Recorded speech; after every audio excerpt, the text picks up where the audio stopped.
بسم اللہ الرحمن الرحیم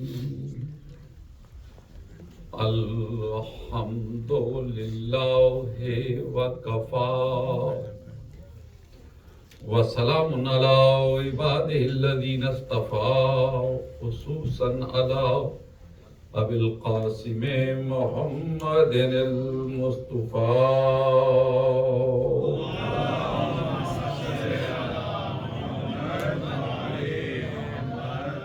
ثم الصلاة والسلام على أهل بيته الطيبين الطاهرين الشرفاء الذين أذهب الله عنهم الرجس وطهرهم تطهيرا.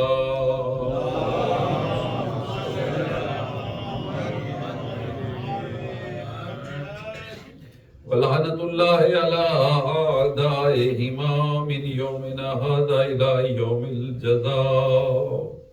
أما بعد فقد قال الله تبارك وتعالى في كلامه المجيد وهو قوله الحق. بسم الله الرحمن الرحيم إنا أنزلناه في ليلة القدر وما أدراك ما ليلة القدر.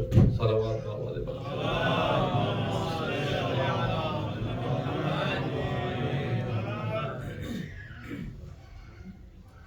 شکر گزار ہوں اس پروردگار کا جس نے آپ مومنین کی زیارت کا شرف مجھے بخشا اور گزشتہ سالوں کی طرح ایک مرتبہ پھر یہاں یہ ڈیوٹی مجھے نصیب ہوئی.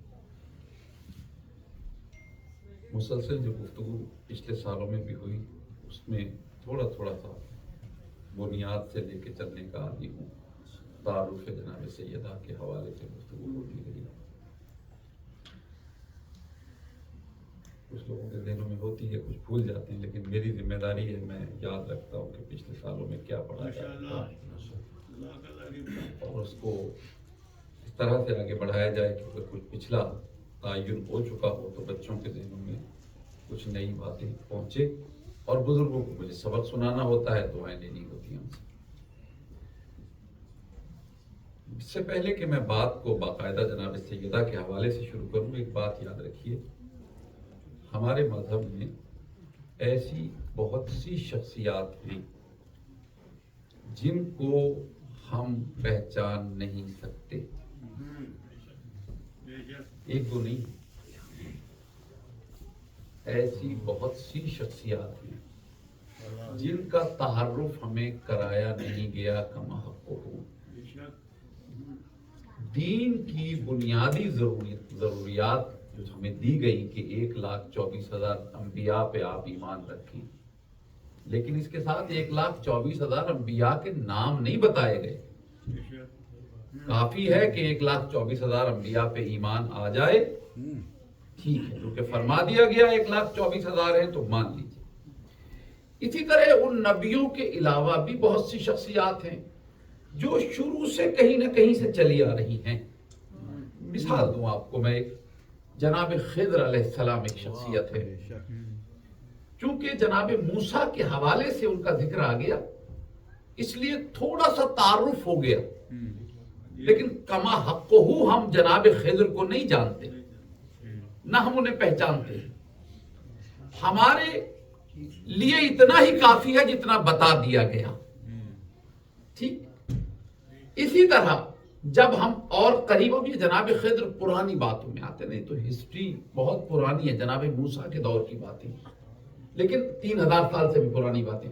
لیکن اب قریب آ جائیں تو جو دور اسلام ہے جب جناب رسول خدا دنیا میں آئے ہیں اس وقت بھی ایسی بہت ساری شخصیات ہیں جنہیں ہم نہیں پہچانتے. ہم میں سے کوئی دعویٰ کر ہی نہیں سکتا کہ جناب ابو طالب کا مقام کیا ہے منزلت کیا ہے. آرام سے مجھے کچھ باتیں پہنچانا ہے. کما حق ہم انہیں نہیں پہچان سکتے. اس کے بعد جناب قمر بنی ہاشم کی ذات جناب محمد حنفیہ جناب شہزادہ علی اکبر ہیں باب الحوائج شہزادہ علی اصغر ہیں اور محمد و آل محمد بلند تر صلوات.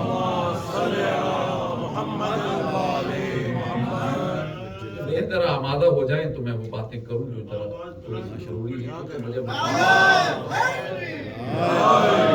ہم تمام شخصیات کو پہلی بات تو ہمیں سب سے پہلے یہ تسلیم کرنے کی ضرورت ہے کہ ہم بحیثیت مسلمان اور صاحب ایمان اور ولایت امیر المومنین کے قائل ہونے اور اثنا عشریہ ہونے کی حیثیت سے اس بات کو سمجھیں کہ ہم ایسا نہیں ہے کہ جو ہم جانتے ہیں بس وہی ہے.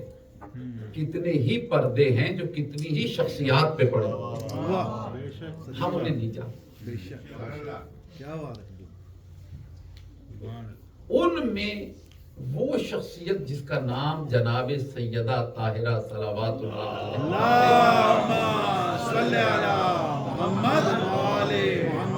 وہ شخصیت ہے کہ جس کے بارے میں فقط یہ نہیں کہ ہم نہیں جانتے بلکہ یہ وہ شخصیت ہیں کہ جن کو معصوم بھی کما حقہ نہیں پہچان پاتے. مجھے اسی پہ رکنا ہے اور یہ میری گفتگو ہے. اور چونکہ بی بی کی ذات، اب یہ میں پچھلے سالوں میں تفصیل سے پڑھ چکا ہوں، چونکہ بی بی کی ذات ہم پر حجت نہیں ہے، اپنی حجت کی معرفت ہم پہ واجب ہے، لیکن بی بی ہم پر حجت نہیں ہے، بی بی ان پر حجت ہیں جو ہم پر حجت ہیں.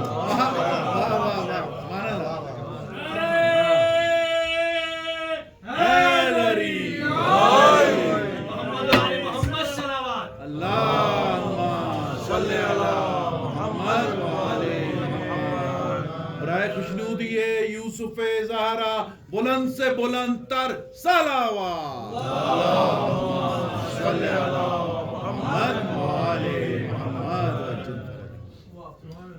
ایک حدیث جناب رسول خدا کی جس کو سنی شیعہ مشترکہ تسلیم کرتے ہیں، یعنی صحیح بخاری میں موجود. یہ حدیث ایسی نہیں بیان کر رہا ہوں جو شیعوں کا نقطہ نظر ہے، بلکہ اس کے بارے میں سنیوں نے صرف تسلیم نہیں کیا بلکہ اس کے بارے میں تمام اسناد کو بہت مستند اور صحیح مانا گیا ہے اور کہیں کوئی ضعف نہیں پایا گیا ہے اس میں. کہ جناب رسول خدا نے فرمایا، دیکھیے بہت آرام سے شروع کرنا چاہتا ہوں تاکہ بات کی بنیاد ذہن میں بیٹھ جائے. لگے گا ایسا ہی جیسے کوئی بڑی سہل بات ہے، لیکن اس میں بڑی گہرائی ہے جو مجھے آگے لے کے چلنا ہے. اگر 2 دنوں میں میں بیان کر سکا تو میرے لیے یہ بڑی سعادت ہو جائے گی. مولا میری مدد فرما دیں. جناب رسول خدا نے فرمایا، یہ صحاح کی کتابوں میں موجود ہے، صحیح بخاری میں بھی موجود ہے اور تمام اہل سنت نے اسے تسلیم کیا ہے کہ قال رسول اللہ صلی اللہ علیہ وآلہ وسلم لفاطمہ ان اللہ یغضب لغضبک ویرضا لرضاک. سادہ سا ترجمہ ہے کہ سیدہ کے بارے میں فرمایا کہ اے میری بیٹی، اللہ تمہارے غضب سے غضبناک ہوتا ہے. بے شک بے شک. توجہ چاہتا ہوں. دیکھیے میں نے اس کو 2 دن میں لے کے چلنا ہے، اس کے اندر اتنی چیزیں ہیں جو مجھے بیان کرنی ہیں. کیا کہا کہ اللہ تمہارے غضب سے غضبناک ہوتا ہے اور اللہ تمہارے راضی ہو جانے سے راضی ہو جاتا ہے. دیکھیں بڑی آپ نے ماشاءاللہ محبت سے سن رہے ہیں. بڑی مولا آپ لوگوں کو سلامت رکھے. دعا فرمائے مولا تمام بیماروں کو مکمل شفا عطا فرمائے. ہمارے نعیم بخاری صاحب کو مکمل شفا کاملہ عاجلہ عطا فرمائے. ایک مرتبہ سب بیماروں خصوصاً نعیم بخاری صاحب کے لیے بلند صلوات پڑھ دیجیے. اللہم صلی علی محمد و آل محمد وجل. کوئی جوش سے جذبات سے کام نہیں لے رہا، بڑے آرام سے سہل طریقے سے مجھے کچھ باتیں بیان کرنا ہے تاکہ بنیاد قائم ہو جائے. کوئی ایسی بات کرنے کا قائل نہیں جو صرف عقیدت مندی اور جذباتی بات ہو. پہلی بات میں نے آپ سے بیان کر دی کہ سب کو ہم سمجھ نہیں سکتے. دوسری بات میں آپ کو یہ بیان کر رہا ہوں کہ یہ حدیث مستند ہے اور اس کو سنی شیعہ سب نے لکھا ہے. بھئی یہی تو وجہ ہے کہ یہ آخر تک اس بات کے لیے حدیثیں گھڑتے رہے اور بناتے رہے کہ نہیں وہ معافی مانگ لی گئی تھی. یہ جو معافی کی حدیثیں بنائی گئی ہیں نا، اس کی وجہ یہی تھی کہ اس حدیث کو مستند مانا گیا ہے کہ اگر یہ نہ ثابت ہو سکا کہ سیدہ راضی تھی یا نہیں تھی. تو پھر یہ نہیں کہا جا سکتا کہ اللہ تو پہلے سے راضی تھا. دیکھیے اگر کوئی کہے کہ بھئی عشرت صاحب راضی نہیں ہے آپ سے, تو آپ کہیں گے نہ ہو عشرت صاحب راضی, اللہ مجھ سے راضی ہے, میں وہ کام کرتا ہوں جس سے اللہ راضی ہوتا ہے. لیکن کچھ تو تھا نا کہ کسی کو بڑی فکر تھی کہ اللہ کی رضا ثابت نہ ہو, سیدہ کی رضا ثابت ہو جائے. تو اسی لیے یہ اسی حدیث کے ذیل میں ساری کوششیں تھیں. اب اس میں دو لفظ ہیں, ایک کیا ہے غضب اور ایک کیا ہے رضا. دو لفظ. ان دو لفظوں کی بنیاد ہے کسی شے کو قبول کر لینا یا کسی شے کو رد کر دینا. بڑی توجہ. کائنات کی ہر شے کے اندر یہ دو چیزیں پائی جاتی ہیں. دیکھیے اب نہیں ادھر ادھر توجہ ہونی چاہیے. کائنات کی تھوڑی سی دیر تمہید لوں گا اور پھر انشاءاللہ میرا سفر. کوئی شے ایسی نہیں, حتیٰ کہ جمادات, حتیٰ کہ نباتات کچھ قبول کرتے ہیں, کچھ کو خارج کرتے ہیں. آپ کہیں گے جناب پتھروں سے کیا خارج ہوتا ہے؟ یہ میرے سامنے بیٹھے ہوئے ہیں ہمارے شبی زیدی صاحب, یہ ریئلٹر ہیں, ان سے پوچھیں کہ یہ کیا یہ ٹیسٹنگ ہوتی ہے, خاص طور پہ یہ جو آج کل آپ کے ہاں لگ رہے ہیں بڑے زور و شور سے گرینائٹ, اس کے بارے میں بھی ایک تحریک چل رہی ہے کہ اس کے اندر سے ایسے فیومز نکلتے ہیں جو کینسریس ہو سکتے ہیں. اب یہ تحقیق ہے جو چل رہی ہے, ابھی انجوائے کریں, تھوڑے عرصے بعد آپ کو پتہ یہ تبدیلیاں آتی رہتی ہیں زمانے میں. تو یہ بات طے ہے کہ پتھروں سے بھی کچھ خارج ہوتا رہتا ہے اور کچھ نہ کچھ ہے جو اس میں جذب ہو رہا ہوتا ہے. نباتات کچھ خارج کر رہے ہیں, کچھ جذب کر رہے ہیں, کاربن ڈائی آکسائڈ مثلا خارج کر رہے ہیں, آکسیجن خارج کر رہے ہیں دن کے وقت مثال کے طور پر, اور کچھ ہے جو جذب کر رہے ہیں اپنے اندر, سورج کی روشنی جذب کر رہے ہیں. تو دو چیزیں ہیں, ایک جذب اور ایک دفع. دفع یعنی کسی چیز کو خارج کر رہے ہیں, اپنے سے دور کر رہے ہیں. نباتات تک صرف یہی دو کیفیتیں ہیں, یا جذب کریں گے یا دفع کریں گے. لیکن جب نباتات سے بات آگے بڑھے گی نا, اب آ جائیں گے حیوانات. حیوان میں یہی جذب اور دفع جو ہے نا, اس کا نام غضب اور رضا ہو جاتا ہے. توجہ چاہ رہا ہوں, دیکھیے مجھے یقین ہے پوری توجہ سے سماعت فرما رہے ہیں آپ, ایک لفظ ضائع نہیں ہو رہا ہے اور میں بھی کوئی دیر نہیں لگا رہا ہوں. غضب کیا ہے اور رضا کیا ہے؟ کہ جب اسے کچھ پسند آ جاتا ہے نا تو راضی ہو جاتا ہے, اور جب کچھ پسند نہیں آتا تو غضبناک ہو جاتا ہے. کیا بات ہے. جانور میں یہ آپ کو دکھائی دیتا ہے, یعنی اس کو یوں کہیے کہ نباتات تک یہ دکھائی نہیں دیتا, حقیقت تو ہے لیکن اس کی صورت نہیں ہے.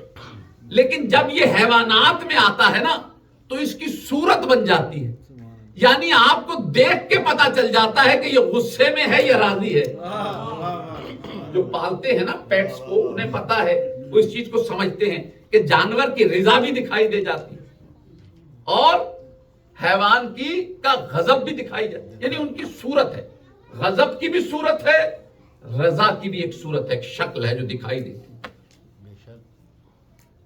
اچھا انسان میں کیا ہے بھائی؟ یہی چیزیں انسان میں بھی ہیں جو حیوان میں ہیں. تو پھر انسان اور حیوان کا فرق کیا ہوا؟ بس یہیں پہ دیکھیے, اب یہاں سے آگے کا سفر شروع ہے. انسان اور حیوان کا فرق یہ, انسان اگر ایسے ہی غضبناک ہوتا رہے اپنے نفس کی وجہ سے, کسی نے اس کے آگے سے کھانا ہٹا دیا, کسی نے اس کو تھوڑا سا تنگ کر دیا, ایک دم غضبناک ہو گیا, تو یہ انسان نہیں ہے, یہ نرا حیوان ہی ہے. اور ذرا سا کسی نے کھانے کو ڈال دیا تو دم ہلانی شروع کر دی. جب رضا اور غضب اپنے نفس کے تابع ہو تو یہ حیوان کہلاتا ہے, اور جب یہی رضا اور غضب اللہ کی رضا کے تابع ہو جائے, اللہ کی مشیت کے تابع ہو جائے, تو پھر انسان بننا شروع ہوتا ہے. سبحان اللہ، کیا بات ہے، کیا بات ہے. ماشاءاللہ. جس یہ مشکل ترین گفتگو تھی جو آپ نے بڑے تحمل سے سن لی ہے. دیکھیے غضب اور رضا جو ہے، اب یہ ہمیں فیصلہ کرنا ہے ہم دن میں کتنی دیر انسان ہوتے ہیں اور کتنی دیر حیوان ہوتے ہیں. کوئی کرے گا تو برا لگے گا، بہتر ہے خود ہی کچھ فیصلہ کرے. اگر کسی سے اس لیے غضبناک ہیں کہ یہ اللہ کی مشیت، اللہ کی، اللہ یہی چاہتا ہے، تو یہ انسانیت ہے. بہت توجہ چاہ رہا ہوں. کیا بات ہے. آسان ہو گئی بات تھوڑی سی. ذرا مجھے یہ دیکھنا ہے کہ میں کیسے اس کو اور آسان کر کے پیش کروں کہ بات آگے بڑھ جائے جلدی سے. کیا چیز ہے جو حیوان کو انسان سے الگ کرتی ہے اور انسان کو حیوان سے جدا کرتی ہے؟ وہ ہے آپ کے انسان کے اندر رضا اور غضب کا ڈرائیونگ، سٹیئرنگ، کیا کہیں گے، سٹیئرنگ اس کا جو. اگر یہ سٹیئرنگ جو ہے نفس کے ہاتھوں میں ہے تو پھر انسان نہیں ہے. وہ ڈاکٹر بن جائے، وہ انجینئر بن جائے ہیں، وہ $1,000,000 کمانے لگے، لیکن اگر اس کا کنٹرول اس کے نفس کے ہاتھوں میں ہے تو وہ انسان نہیں ہے. اور اگر یہی کنٹرول عقل کے ہاتھوں میں آ جائے،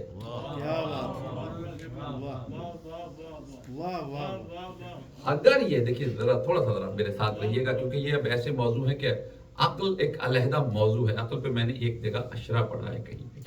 عقل ایک اتنا پھیلا ہوا موضوع ہے، لیکن میں جلدی سے سمیٹ دوں کہ عقل جو ہے نا، عقل وہ کوئی ایسی چیز نہیں ہے جو بیٹھے بیٹھے آدمی، وہ بڑے فلاسفر ہو جاتے ہیں جو بیٹھے بیٹھے، اور وہ جو سگریٹ والے ہوتے ہیں تو بہت ہی ہو جاتے ہیں. وہ عقل نہیں ہوتی. عقل ایک ہوتی چالاکی، مکاری، اسے عقل نہیں کہتے. عربی میں اسے نکرہ کہا گیا. جب معصوم سے پوچھا نا کہ یہ معاویہ بھی بڑا چالاک، اس کے پاس بھی بڑی عقل ہے، معصوم نے کہا وہ عقل نہیں ہے، وہ نکرہ ہے. عقل نہیں ہے وہ. عقل کہتے، دیکھیے چلیں ایک حدیث سن لیں اور اسی میں مولا نے تعریف بیان کر دی. امام امیر المومنین اللہم صلی علی محمد وآل محمد. بڑے دنوں بعد آنا ہوتا ہے تو مجھے بھی ذرا دقت ہو جاتی ہے کہ کوئی چیز ایسی نہ ہو جو بالکل واضح نہ ہو سکے، ورنہ باتیں یہ ہوتی رہتی ہیں اکثر. عقل کی تعریف امیر المومنین نے چھوٹے سے جملے میں بیان کہا کہ جب اللہ نے عقل کو خلق کیا نا، اصول کافی، اس سے کہا آگے بڑھو. اس سے پہلے تو سب سے پہلے اسے قوت گویائی عطا کی، پھر اسے کہا آگے بڑھو، وہ آگے بڑھ گئی. پھر کہا پیچھے ہٹو، وہ پیچھے ہٹ گئی. بس مولا کا جملہ ختم ہو گیا. اتنے سے جملے میں مولا نے عقل کی تعریف سمجھا دی. کا ایک تو یہ ہے کہ عقل گونگی نہیں ہوتی ہے، دوسرے عقل وہی کرتی ہے جو اللہ کہتا ہے.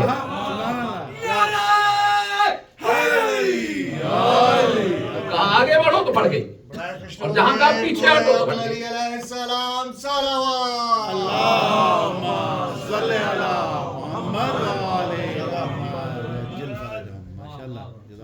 جب عقل کے پاس آ گیا نا اسٹیئرنگ تو انسان، اور ذرا سا چھوٹ کے یہ عقل نے کہا میں ذرا برابر میں بیٹھ جاتی ہوں، ذرا نفس کو سنبھال لیا، تو پھر جو بھی ہے حیوان ہے. ٹھیک ہے، عقل کی تعریف بتا دی. اچھا یہ عقل جو ہے نا یہ کیسے پروان چڑھتی ہے؟ عقل کیسے آئے گی؟ عقل ایسے نہیں ہے. ہم نے یہ سمجھا کہ شاید عقل جو ہے نا پیدائشی داڑھ نکل آئی عقل کی تو بس عقل داڑھ آ گئی، عقل بھی آ گئی. عقل کا تعلق داڑھ سے نہیں ہے. عقل دو چیزوں سے آتی ہے. عقل کے دو انگریڈینٹس ہیں، ایک کا نام ہے علم اور ایک کا نام ہے فکر. بہت جلدی کر رہا ہوں. یعنی پہلی ضرورت یہ ہے کہ علم ہو. علم کے بہت سارے سورسز ہیں، پڑھ کے، سن کے، مشاہدہ کر کے علم حاصل کیا. صرف یہ کافی نہیں ہے، یہ سب کچھ تو کمپیوٹر میں بھی بہت کچھ پڑا ہوا ہے. میں کیا کروں، تو آرٹیفیشل انٹیلیجنس کی باتیں ہوتی ہیں، میں ریئل انٹیلیجنس کی بات کر رہا ہوں، جو انٹلیکٹ تعریف بیان کی گئی کا عقل یہ ہے کہ جب علم حاصل کر لیا تو اب علم کو حاصل کرنے کے بعد اس پہ فکر کرو، غور کرو. بے شک. آپ کی خاموشی مجھے مجبور کرتی ہے کہ تھوڑا سا اللہم صلی علی محمد وآلہ محمد. انشاءاللہ روحوں کی بالیدگی ہوگی، روح اور زیادہ آپ کی بلندی پہ محسوس کریں گی. ذرا سا میں آگے بڑھ جاؤں اور میں جو جملے کہنا چاہ رہا ہوں پہنچا سکوں آپ تک، مولا مجھے دے دیں. عقل جو ہے نا، عقل وہ ایک جسم کی مانند ہے، علم ہے اس کی خوراک، واہ کیا بات ہے. اور فکر ہے اس کی ورزش. کیا بات. واہ واہ واہ واہ. کسی بندے کو خوب کھانا ٹھسائیں آپ، وہ بھی بیٹھا کھاتا رہے، سومو بن جائے گا. صحت مند ہے، مریض ہے. تو یاد رکھنا، سارے پڑھے لکھے صحت مند نہیں ہوتے.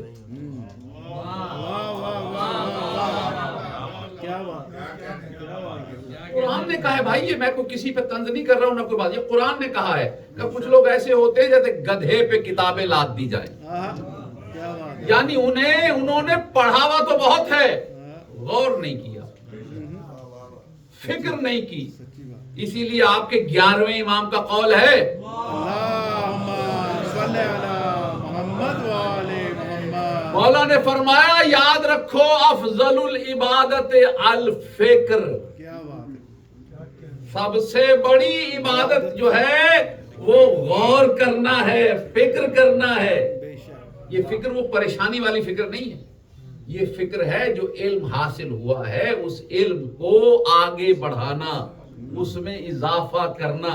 میرے مولا جناب امیر المومنین علیہ السلام نے فرمایا، اللہم صلی علی محمد وآلہ محمد. یہ جب جناب رسول خدا کا وصال ہوا، دنیا سے گئے، تو کچھ کہا کان میں، لوگوں نے پوچھا گیا کہ یا رسول اللہ، یا امیر المومنین کیا کہا تھا؟ کہا میرے بھائی نے 10,000 ابواب علم مجھے تعلیم کیے، اور میں نے ہر باب میں 10,000 ابواب کا اضافہ کیا.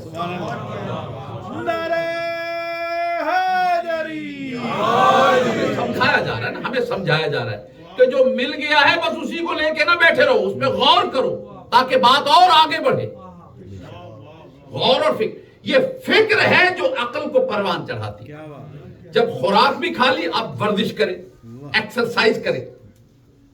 جب ایکسرسائز کرے گا تو کیا ہوگا؟ جسم صحت مند ہوگا. جیسے اس جسم کو کھانے کے ساتھ ایکسرسائز دونوں ملے تو صحت ملتی ہے. اور کھانا بھی جو ہے وہ پراپر اور صحیح ہونا چاہیے. نجس کھانا، حرام کھانا، غلط کھانا جو ہے نا، وہ بعض اوقات ورزش سے بھی نقصان ہی پہنچاتا ہے. بے شک بے شک. تو اسی طرح علم بھی جو ہے وہ صحیح علم ہونا چاہیے جو آ جائے. اگر پہلے ہی کسی غلط کو استاد بنا لیا تو پھر ملے گا وہ جس سے آگے بھی کام گڑبڑ ہی ہوتا چلا جائے گا.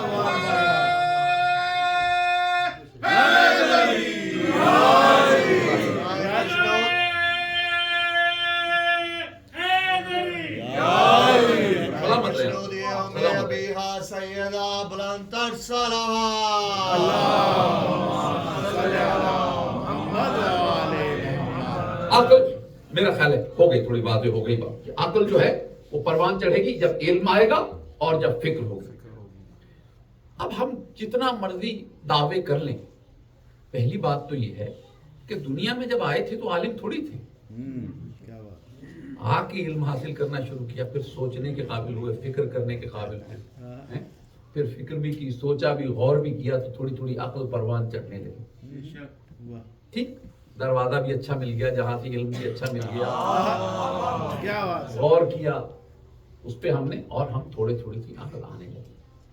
یہ جو عقل آتی ہے، جس کو عقل آ جائے اسے عاقل کہا جاتا ہے. بندہ ہم جیسا کتنا ہی بڑا دعوے دار ہو جائے، اس کی زندگی میں چونکہ کچھ لمحے جہالت کے ضرور ہیں، بلکہ سال ہا سال جہالت کے ضرور ہیں. دیکھیے پہلی بات تو یہ کہ قرآن کہتا ہے جب دنیا میں تم آئے تو تم کو جانتے نہیں تھے، یعنی ہم جانتے، جب جانتے نہیں تو بے عقل، بے علم بھی بے عقل ہے، بے فکر جو ہے، جو فکر نہیں کر سکتا، جو غور نہیں کر سکتا، وہ بھی بے عقل ہے۔ تو جب تھے ہی بے علم تو بے عقل تھے، پھر کہا، پھر تھوڑا بہت علم آ گیا، پھر بڑھاپا آ گیا، پھر ایسا وقت آ گیا جب یاد ہی کچھ نہیں رہتا، ایسا وقت آ گیا جب سمجھ بھی کچھ نہیں آتا، ایسا وقت آ گیا جب عقل بالکل ہی جاتی رہی، پھر واپس بچپنے کی طرف پلٹ گئے، اسی دور کی طرف پلٹ گئے۔ تو ہمارے اوپر زندگی میں کچھ وقت ایسا ضرور ہو سکتا ہے جب ہم تھوڑی بہت عقل رکھتے ہیں، جب رکھتے ہیں تب بھی عقل کامل نہیں رکھتے۔ سچی بات۔ اس کی دلیل یہی ہے کہ چونکہ علم کامل نہیں ہے، پہلے تو علم کامل ہو، پھر فکر کامل ہو، تب جا کر عقل کامل ہوگی۔ عقل کامل نہیں ہو سکتی ہماری۔ یاد رکھیے گا، ہم میں سے کوئی کتنا ہی بڑا عاقل ہو جائے لیکن عاقل ہو سکتا ہے، عقل کل نہیں ہو سکتا۔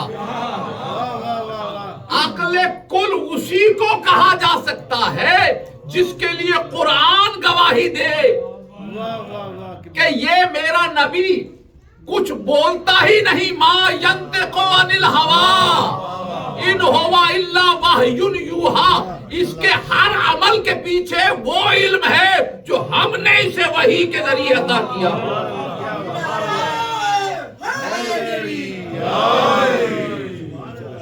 رائے خوشنودی ہے یوسف زہرا بلند سے بلند تر صلوات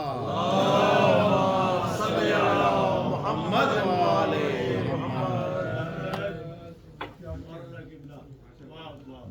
عقل تام، عقل کل، جس کے لیے قرآن یقیناً، میں 12 ائمہ کی طرف ابھی نہیں آ رہا، یقیناً چونکہ انہی سے علم لیا ہوا ہے اور ان کے لیے بھی وہی تمام فضائل ہیں اس بحث میں، لیکن اس وقت تھوڑی دیر کے لیے چھوڑ رہا ہوں کیونکہ مجھے کچھ اور چیزیں بیان کرنی۔ دیکھیے ایک ہی مجلس میں ہر پہلو اور ہر باریکی کی طرف نہیں اشارہ ہو سکتا۔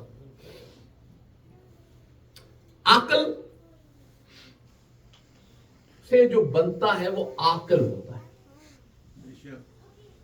کون ہوتا ہے؟ عاقل۔ پڑھا لکھا بھی ہوگا ظاہر ہے، اور صرف پڑھا لکھا ہی نہ ہو، تھوڑا غور بھی کرتا ہو نا۔ قبلہ کیا کریں، ڈاکٹر ذاکر نائک کو لوگ کہتے ہیں بہت پڑھا لکھا ہے، سنا ہے بھائی بہت پڑھا لکھا ہے، پڑھا لکھا تو ہے، عقل نہیں ہے اسے۔ یعنی اتنا بڑا جاہل ہوگا وہ شخص جو کسی شخصیت کا کہ اتنے حصار میں ہو، کہے اگرچہ قرآن نے 3 طلاق کے لیے یہ حکم نہیں دیا ہے لیکن چونکہ ہمارے بڑے بڑے کہہ گئے ہیں۔ عقل نہیں، عقل اور عقل کیا ہے؟ 2 چیزیں ملے گی، علم ہو صحیح اور اس کے ساتھ فکر ہو صحیح۔ اب اس سب کے ساتھ علم اور فکر کی طہارت ایک علیحدہ موضوع، یہ کبھی اگر عقل پہ صرف گفتگو ہو تو پھر اس کی تفصیلات بیان ہو۔ عاقل وہ ہوتا ہے جو کبھی عقل رکھتا ہے کبھی نہیں رکھتا، اس لیے ہم کسی وقت عاقل ہو سکتے ہیں کسی وقت نہیں۔ یہ عقل کا اسم فاعل ہے عاقل۔ بہت توجہ، ایک جملہ ہے جہاں تک لے جا کر آج کی گفتگو کو سمیٹنا ہے مجھے، باقی باتیں کل کروں گا انشاءاللہ، تفصیلات بہت سی ہیں لیکن کوشش ہوگی کہ کیونکہ ویکینڈ ہے تھوڑا سا وقت شاید میں تھوڑا سا 5-7 منٹ زیادہ لے لوں، مجھے معاف کر دیجیے گا۔ عاقل کسے کہتے ہیں؟ جو عقل رکھے کبھی اور کبھی نہ رکھے۔ عالم کسے کہتے ہیں؟ جو کبھی علم رکھے کبھی نہ رکھے۔ میں بڑا باریک سا مسئلہ ہے، یہ ذرا سمجھ لیجیے گا، اس کو سمجھنا بڑا ضروری ہے۔ 2 طرح کی فضیلتیں ہوتی ہیں، صفات ہوتی ہیں، ایک اسم فاعل سے ظاہر کی جاتی ہے، عالم، قادر، عاقل، صابر، ناصر، یہ سب کیا ہے؟ یہ اسم فاعل ہے۔ ایک اور چیز ہوتی ہے، بڑی آسان بات ہے، کوئی مشکل بات نہیں، مجھے آتی بھی نہیں مشکل بات ہے۔ ایک لفظ اور یاد کر لیجیے، صفت مشبہ کہتے ہیں اسے گرامر میں، یعنی کبھی ایسا ہوتا ہے، عالم کون ہے؟ مثلا آپ نے کہا یہ مولانا ہمارے سیستانی صاحب ہمارے عالم ہیں، ہمارے بشیر صاحب عالم ہیں، ہمارے فلاں مولانا عالم ہیں، ہم نے علماء کے نام گنوانے شروع کر، کیا یہ ہمیشہ سے عالم ہے؟ کیا پیدا ہوئے تو عالم تھے؟ نہیں تھے نا بھائی. یعنی کبھی عالم ہیں کبھی نہیں ہیں، تو یہ عالم کہلائیں گے. لیکن اگر کوئی ایسی شخصیت ہو جس کے جب سے ہو اور جب تک ہو وہ علم سے جدا نہ ہو تو اسے عالم نہیں کہا جائے گا، اسے علیم کہا جائے گا. کہنا ہے آپ کی محبت کے سائے میں مجھے کہنا ہے، میں ڈر رہا ہوں لیکن مجھے یقین ہے کہ آپ لوگ اس کو بڑی اچھی طرح وصول کر رہے ہیں اور کریں گے. عاقل، عالم، یہ تمام لفظ جو ہیں ان کے یہ اسم فاعل ہیں، یعنی یہ کبھی ہے کبھی نہیں ہے. صفت مشبہ اس صفت کو کہتے ہیں کہ جو اس وجود کے ساتھ قدیم ہو جائے. بہت ضروری ہے یہاں پہ ایک بات کروں، یہ جو لفظ قدیم ہے نا یہ ہم مخلوق کے لیے کسی کے لیے نہیں استعمال کرتے، یاد رکھیے. ذات کوئی قدیم نہیں ہے. بھائی جو بھی بات ہے، برا منائے یا اچھا منائے، ہم امیر المومنین کو بہت کچھ مانتے ہیں، جناب رسول خدا کو بہت کچھ مانتے ہیں، لیکن قدیم نہیں مان سکتے. قدیم ذات فقط اللہ کی، قدم صرف اسی کے لیے، باقی سب حاضر. یعنی کوئی لمحہ تھا جب نہیں تھے، پھر اللہ نے کہا احببتہم عرفا فخلقت الخلق، نہیں تھے تبھی تو اللہ نے بعد میں انہیں بنایا نا. یہ سب حادث کہلاتے ہیں. جس کا اول و آخر پتہ نہ ہو وہ ہے قدیم. قدیم فقط اللہ ہے، لیکن بحیثیت ذات کے تو کوئی قدیم نہیں ہو سکتا. بحیثیت صفات کے قدیم اسے کہتے ہیں کہ جب سے وجود ہو تب سے وہ صفت اس کے ساتھ ہو. اسے اسم مشبہ کہتے، اسے صفت مشبہ کہتے ہیں. یعنی علیم، اسی لیے اللہ کے جتنے نام ہیں نا، یاد رکھیے صفاتی نام، وہ سب صفت مشبہ ہیں. کیونکہ ایسا نہیں ہے کہ اللہ کبھی عالم نہیں تھا پھر عالم ہو گیا، نہیں. ایسا نہیں ہے کہ کبھی قادر نہیں تھا پھر ہو گیا، نہیں. اسی لیے اللہ قادر نہیں کہلاتا، اللہ قدیر کہلاتا، اس لیے کہ قدیر اس صفت مشبہ ہے. بڑی توجہ چاہا. چلیں آپ کی ضیافت طبع کے لیے ایک جملہ اور کہوں. میرے مولا امیر المومنین کا لقب ناصر نہیں ہے، نصیر ہے.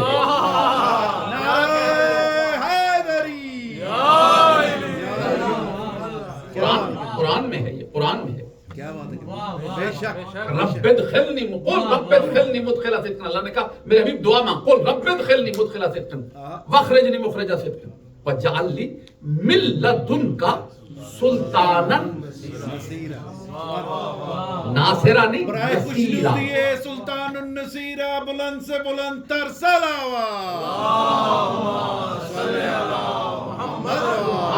نصیرہ، اسے نصیر اسے کہتے ہیں جب سے ہے، جب سے ہے. صفت نصرت اس کے ساتھ ہے.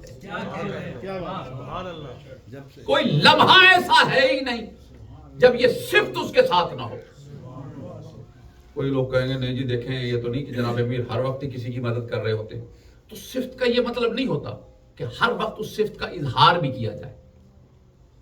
آپ کہتے ہیں نا فلاں صاحب عالم ہیں، فلاں ڈاکٹر ہیں، طبیب ہیں، حکیم ہیں، اس کا یہ مطلب تھوڑی کہ وہ ہر وقت وہ کام کر رہا ہے، لیکن صفت تو اس کے اندر ہے نا. بھائی آج بڑا خوبصورت مرثیہ انہوں نے، بڑی زبردست ایک اس کی جو طرز میں اور اس میں پڑھا انہوں نے. میں آپ کو مطلب میں سوچ رہا تھا کاش یہ کہیں ایسی جگہ پہ ہوتے جہاں مرثیے کے شوقین لوگ ہوتے. سننے والے آپ بھی ہیں لیکن وہ شوقین ہوتے تو یہ وہ مرثیہ جس طرح انہوں نے پڑھا اور ساتھ میں ماشاءاللہ بازوؤں نے اٹھایا اسے، کیا غضب کا پڑھا. تو یہ مرثیہ خان ہے نا. تو کیا یہ مرثیہ خان بس جب پڑھ رہے تھے تبھی تھے، اس وقت نہیں ہے؟ صفت تو اس وقت بھی موجود ہے نا. تو ضروری نہیں کہ جب ظاہر ہو صفت اسی وقت ہوتی ہے. جو صاحب صفت ہے نا اس کے اندر صفت کبھی خفی ہوتی ہے کبھی جلی ہوتی ہے. علی نصیر ہمیشہ سے ہے، صفت نصرت ہمیشہ سے رکھتا ہے، کبھی ظاہر ہوتی ہے کبھی خفی رہتی ہے.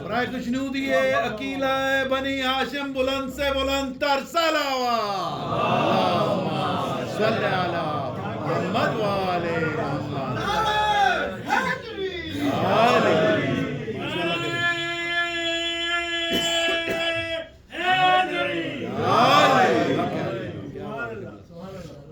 آپ کو ایک چیز اور بیان کروں، میرا دل جھومتا ہے کچھ باتیں بیان کرنے میں، میرا دل چاہتا ہے یہ ضرور بیان ہو۔ سبحان اللہ ماشاءاللہ۔ عقیلہ کا جو لقب یہ ہے نا، یہ جو عقیلہ کہا گیا ہے بی بی کو، یہ اتنا مستند لفظ ہے اس سید زادی کے لیے، سیدہ کے لیے، کہ اس پہ اور کسی نے سوال ہی نہیں کیا۔ بڑا عجیب پہلو ہے جو میں بیان کرنا چاہ رہا ہوں۔ جب روایت لیتے ہیں نا عبداللہ ابن عباس جیس کون؟ حبر الامہ، امت کا عالم، انہیں کہا گیا ہے جزاک اللہ، اور محمد وآل محمد صلوات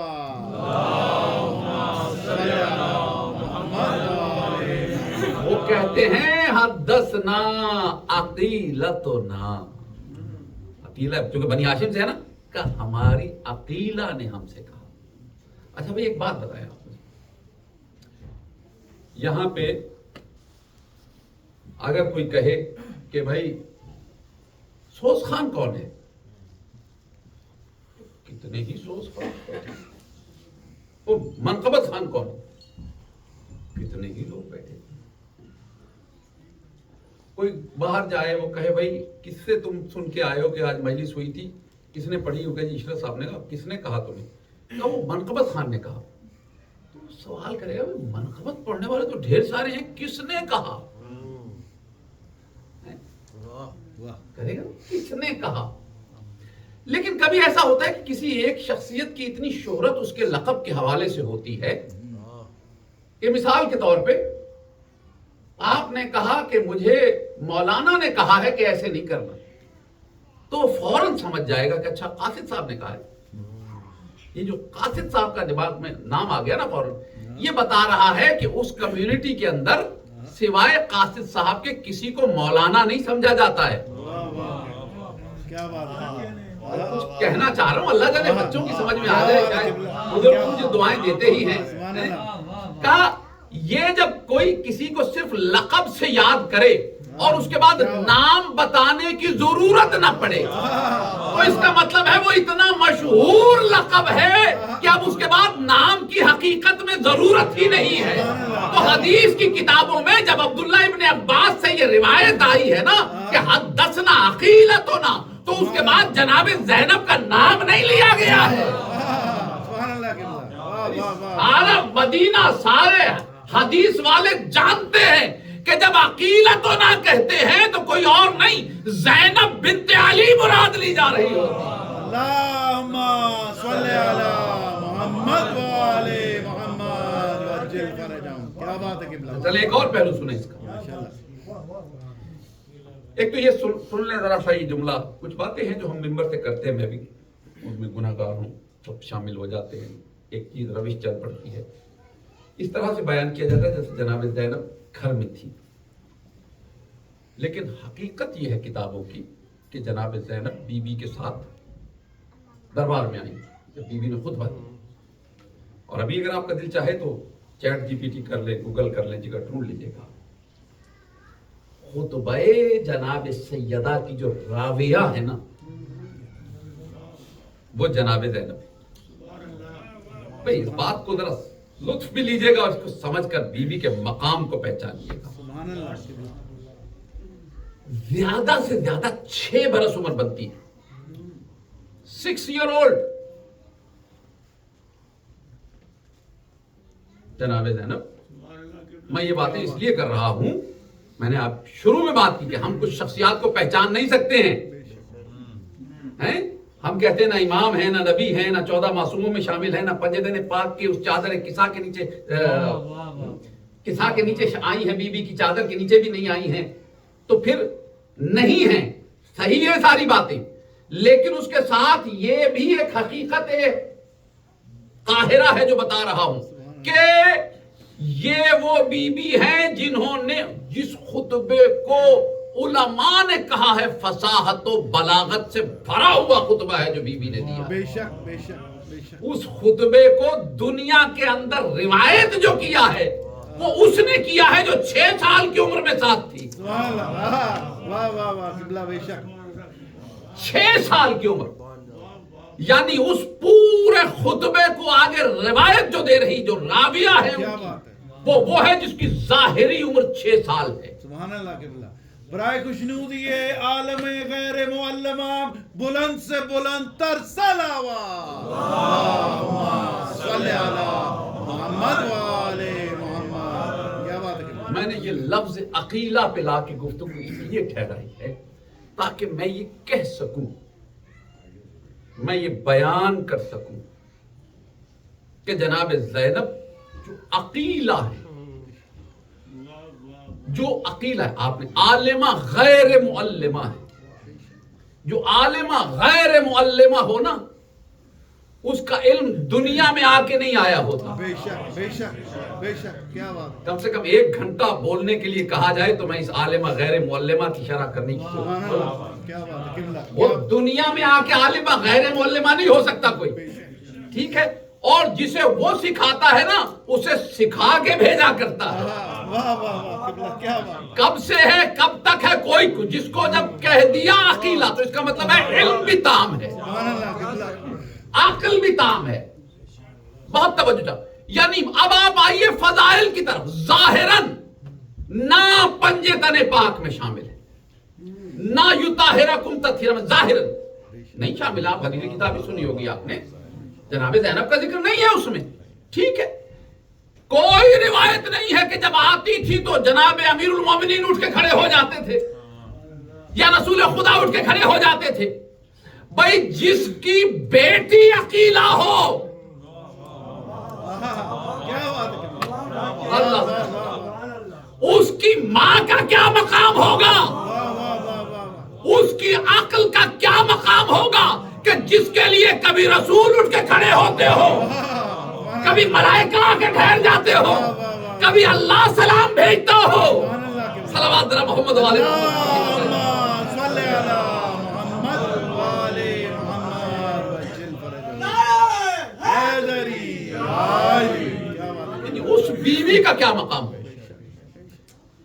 جو اصل ہے، یہ ثانی زہرا ہے، وہ اصل ہے، اس کی فضیلتوں کا کیا مقام ہوگا۔ اب اگر آپ آمادہ ہیں تو کم از کم آج کی حد تک یہ جملہ سنیے اور باقی اس کی شرح کل کریں گے انشاءاللہ۔ ماشاءاللہ، اللہ نے عقل تام کے لیے کہا کہ وما تشاؤون الا ان یشاء اللہ، یہ وہی کرتے ہیں جو اللہ چاہتا ہے، واہ واہ، ما ینطق عن الہوی ان هو الا وحی یوحی، میرا حبیب کچھ کرتا ہی نہیں ہے بے شک، سوائے اس کے جو میری وحی ہوتی ہے، واہ واہ، بے شک، مجھے نہیں پتا کون کون برداشت کر لے گا، جس کو برداشت نہ ہو وہ اس پہ غور ضرور کرے، اس کو سمجھنے کی کوشش کرے، یعنی اللہ نے اپنے نبی کے فضائل بتائے کہ میرا نبی وہی کرتا ہے جو میں چاہتا ہوں، لیکن جب میرے نبی نے سیدہ کے فضائل بتائے تو یہ نہیں کہا جس سے اللہ غضبناک ہوتا ہے اس سے سیدہ غضبناک ہوتی ہے، جس سے اللہ راضی ہوتا ہے اس سے سیدہ راضی ہوتی ہے، بلکہ بات آگے بڑھ گئی، کہا سیدہ راضی ہو اللہ راضی ہو جاتا ہے۔ حیدری،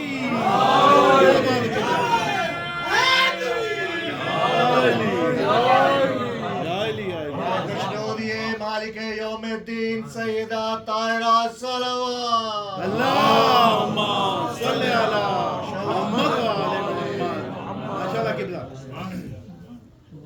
مجھے اندازہ ہے ہر ذہن قبول نہیں کر پائے گا، لیکن گھبرائیے نہیں، انشاءاللہ کوشش کروں، کل یہی شرح کرنے کی کوشش کروں تاکہ بات تھوڑی سی اندر تک پہنچے. پھر پورا سال پڑا ہے، غور کرتے رہیے گا، لیکن حقائق کچھ پیش کر دوں، آپ تک پہنچا دوں، یہی میری کوشش ہے میرے عزیزو. یاد رکھیے گا، یہ راضی ہو جائے، یعنی کتنی بڑی بات. یہ میں نے کہا نا، حدیث کو چونکہ ہم غور نہیں کرتے تو ہمیں سادہ سی بات لگتی ہے، جس سے سیدہ راضی اس سے اللہ راضی. ہم نے کہا بس یہ تو یہ بہت بڑی بات ہے، کیونکہ یہ نہیں کہا جا رہا جس سے اللہ راضی اس سے سیدہ راضی، یہ نہیں کہا جا رہا جس سے اللہ غضبناک اس سے سیدہ غضبناک، کہا جا رہا ہے جس سے یہ غضبناک اس سے اللہ. یعنی اللہ کے غضب اور رضا کی دلیل فقط ایک، کہ سیدہ کو دیکھ لو، وہ غضبناک ہے تو وہ غضبناک ہے، یہ راضی ہے تو وہ راضی ہے.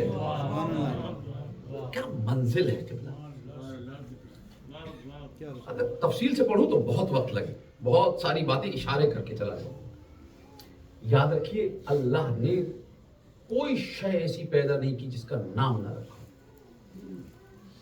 جو چیزیں وہ بناتا ہے نا، ان کے نام رکھتا ہے، اس کے پاس لوح محفوظ میں ہوتے ہیں. یہ جتنے اللہ کے ملائکہ ہیں نا، ان کے نام اللہ نے رکھے. اور جو اللہ دے دے نا، مخلوق کا کام یہی ہے کہ اس پہ راضی ہو جائے. اور بندہ اسی بات کو سوچتا رہے کہ مجھے اللہ میاں نے جو ہے وہ پرائم منسٹر کے گھر میں کیوں نہیں پیدا کر دیا. پھر یہ پریشان رہنے والی باتیں، رہیے پریشان، اس کا کوئی حل نہیں ہے، نہ اس پہ کوئی گفتگو ہے. وہ کہے جی مجھے اللہ میاں نے ایسا کیوں نہیں بنا دیا، میری شکل ایسی کیوں نہیں کر دی. میں پریشان ہو جاؤں کہ اللہ میاں نے میرے بال کیوں گر گئے. دیکھیے کتنے بڑے بڑے بال رکھے ہوئے ہمارے سامنے بھائی نے.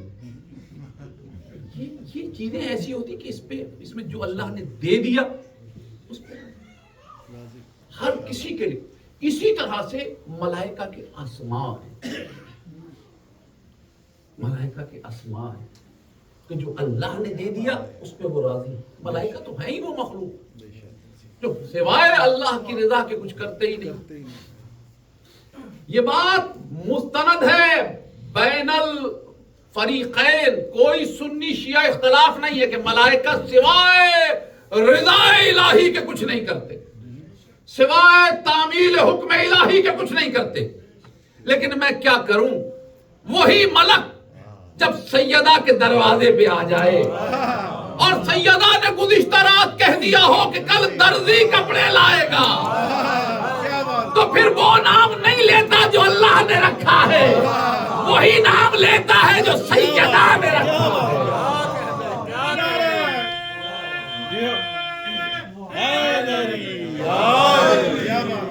وہی نام جو سیدہ نے رکھا. حالانکہ ملک کا کام تھا نا، کہتا جی آپ نے مجھے یہ کہہ کے پکارا. نہیں، یہ نہیں کہا میں ہوں ہی خیات الحسن. حالانکہ یہ نام اللہ نے نہیں رکھا. اس کو یہ تو سوچنا چاہیے تھا کہ اللہ برا نہ منا جائے، لیکن وہ جانتا ہے سیدہ راضی ہو گئی تو وہ راضی ہو گیا. اللہ سیدہ راضی ہے تو وہ راضی ہے. بس میرے عزیزو یاد رکھیں، میں نے یہ نہیں کہا ہے، پھر کہہ رہا ہوں، کل کی شرح کے بغیر کوئی فیصلہ نہ کرے، اتنی جلدی سے کوئی فیصلہ نہ کر لے کہ عشرت صاحب یہ کہہ گئے. مقام اور منزلت اور ہے، عہدے اور ہے، ٹھیک ہے. درجے کے لحاظ سے، بلندی کے لحاظ سے جو مقام جناب رسول خدا کا ہے وہ کسی کا نہیں. اللہ کے بعد اگر مقام ہے تو جناب رسول خدا کا. علی جیسی ہستی بھی اطاعت کرتی ہے رسول. کل اس کی شرح کی کوشش کریں گے تاکہ بات تھوڑی سی اور آسان ہو. جنہیں سخت غذا ہضم نہیں ہوتی ان کے لیے کچھ نرم غذا کا بندوبست کریں گے، کوشش کریں گے مولا سے مانگ کے. تو میرے عزیزو یاد رکھیے، یہ وہ ہستی تھی. یہ بتا دیے، یہ سند ہے، سنی شیعہ مانا گیا ہے کہ اگر سیدہ کا غضب ثابت ہو جائے تو پھر کوئی یہ نہیں کہہ سکتا کہ نمازیں بہت پڑھتا تھا، روزے بہت رکھتا تھا. یہ کہا جاتا، یعنی یہی تو وجہ ہے کہ باقی باتوں میں وہ اتنا رسول کا رشتہ دار تھا، لیکن اس فکر میں تھا کہ کسی طرح یہ حدیث آ جائے کہ بار بار آ کے معافی مانگ رہا ہے کہ سیدہ کا کی رضا کسی طرح ثابت ہے. اس لیے کہ جانتا ہے ساری باتیں ایک طرف رہ جائیں گی. اگر سیدہ غضبناک ہیں تو پھر نمازیں، روزے، حج، عمل، کردار، گفتار کچھ دکھا کر اللہ کو راضی نہیں کیا. جب سیدہ غضبناک ہیں، یاد رکھیے یہ جو فضائل ہے نا، فضائل یہی وجہ دشمنی ہے. میں ذرا بچوں کے لیے ایک بات کہوں گا، مجھے نہیں پتا آپ کو اچھی لگے نہ لگے، لیکن بچوں کو بتانا ضروری ہے. پتا ہوا کیا تھا، واقعہ کیا تھا. جناب رسول خدا نے یہ ساری باتیں جو ہونے والی تھی نا، یہ جناب امیر المومنین کو بتائی. دیکھیے جناب رسول خدا کی دنیا سے جانے سے پہلے 3 دن پہلے جو ایک واقعہ، بڑا واقعہ ہوا جسے عالمیہ جمعرات کے طور پہ یاد کیا جاتا ہے، وہ ہے واقعہ قرطاس و قلم. رسول خدا نے کہا لاؤ مجھے کاغذ قلم دو، میں کچھ تحریر لکھ دوں جو تمہیں گمراہ ہونے سے بچائے. اس پر وضاحت کے ساتھ گستاخی کی گئی، کھلا گستاخی کی، جس کو لکھنے والوں نے مجبوراً بہت شوگر کوٹ کر کے بھی گستاخی ہی لکھا. اس کے بعد سے اب فکر ہو گئی تھی کہ ہم نے کاغذ قلم بھی نہیں دیا اور رسول ابھی موجود ہیں، تو وہ جو گھر کے اندر سپاہی تھے نا ان کے، انہیں ڈیوٹی لگا دی گئی تھی کہ 24 گھنٹے نظر رکھو یہ کیا کر رہے ہیں. تو جناب امیر المومنین کو جب وصیت کی ہے نا کہ علی یہ ہوگا، تم صبر کرنا. علی اگر صبر نہ کیا تو جو اب تک کی محنت ہے سب ضائع ہو جائے. دیکھیے بچوں کو سمجھانا ضروری ہے یہ بات. بھائی بزرگوں کے دماغ کا شاید سمجھیں کہ وقت ضائع کر رہے ہیں، لیکن بچوں کے لیے ضروری ہے کہ بتائیں. اگر جناب امیر المومنین تلوار نکال لیتے، ذوالفقار نکال لیتے، تو 2 باتیں ہوتی. ایک تو وہ بات ہوتی جو سورہ توبہ میں اللہ نے بہت پہلے کہہ دی کہ کیا رسول قتل ہو جائیں یا مارے جائیں تو تم واپس اپنے دین پہ پلٹ جاؤ گے. تو یہ واپس پلٹ جاتے، اعلان کر دیتے کہ ہم تو کبھی تھے ہی نہیں مسلمان.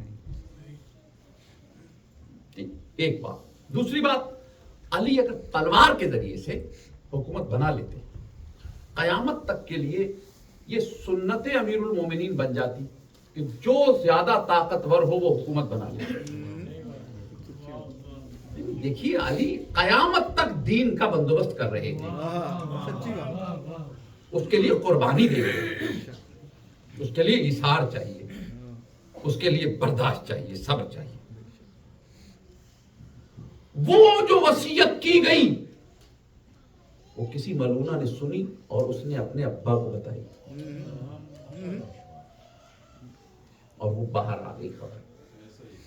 بتا دیا گیا کہ فکر نہ کرو، علی تلوار نہیں اٹھائیں گے. جب پتا چل گیا کہ علی تلوار نہیں اٹھائیں گے، اب جو بزدل تھے ان کی بہادری کچھ اور یاد رکھنا. یہ اتنی بڑی حقیقت ہے جس کو کا ادراک کرنے کے لیے نا پڑھنا بھی پڑتا ہے اور پھر غور بھی کرنا پڑتا ہے.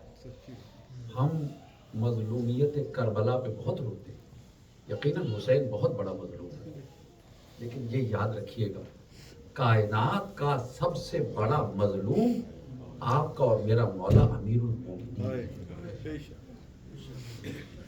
کسی شوہر کے لیے یہ بہت بڑا اور مشکل مرحلہ ہوتا ہے کہ اس کی زوجہ پہ اس کے ہوتے ہوئے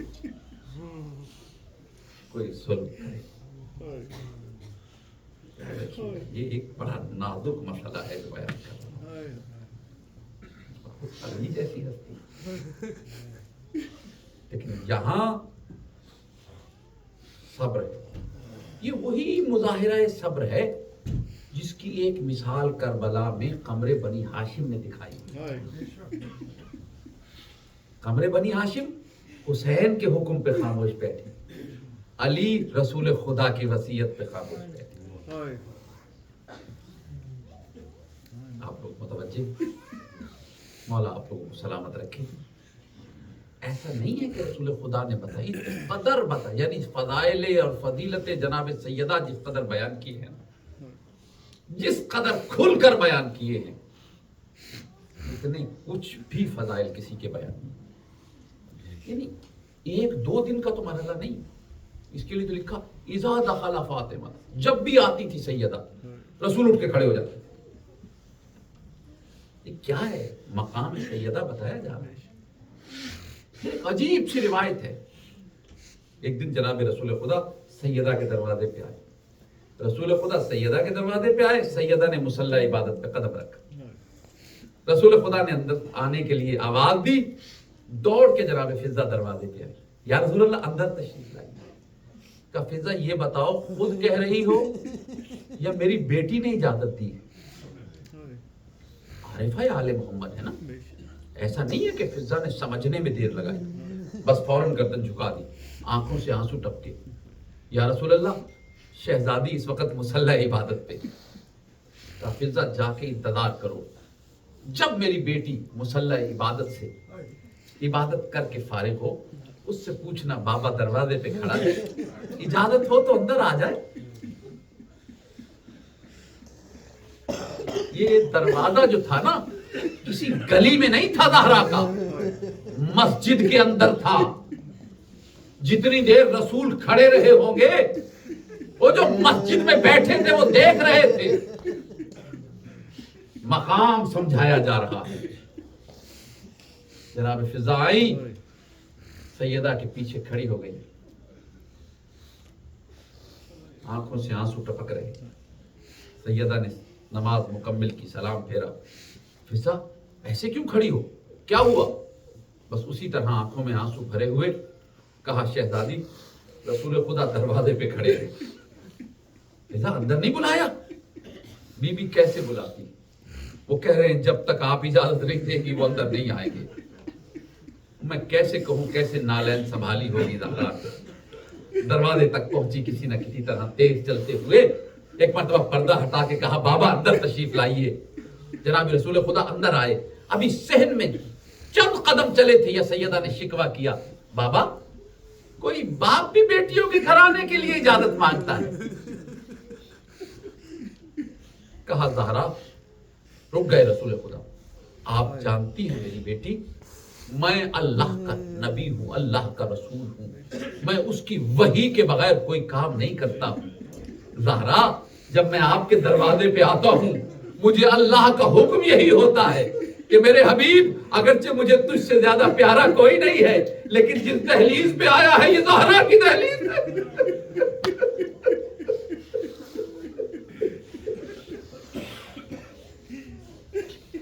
جزاکم ربکم, آپ نے گریہ کیا, مولا آپ کے آنسوں کو قبول فرمائے. میرے عزیزوں وہی دروازہ تھا. رسول خدا کو دنیا سے پردہ کیے ہوئے 72 گھنٹے گزرے تھے, صرف 3 دن, 3 days 72 hours.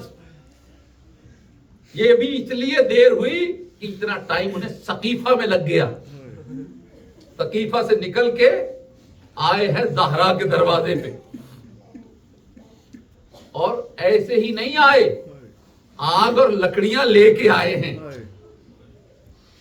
اور آنے کے بعد بلند آواز سے کہا نکالو علی کو. میں وہ لفظ نہیں پڑھ سکتا. اس دروازے پہ جس پہ رسول خدا آیت تطہیر کی تلاوت کیا کرتے تھے, مسلمانوں نے آوازوں کو بلند کیا. زہرا دروازے کے پیچھے آئی. کہا تمہیں شرم نہیں آتی, کس طرح شور کر رہے ہو دروازے پہ آ کے. کالی کو نکالو نہیں تو ہم خود گھر گھسائیں گے. کہا تمہیں شرم نہیں آتی, تم اس گھر میں کیسے آ سکتے ہو جس میں حسن و حسین رہتے ہو, جس میں رسول کی بیٹی رہتی ہو. تو کہاں ہوا کرے.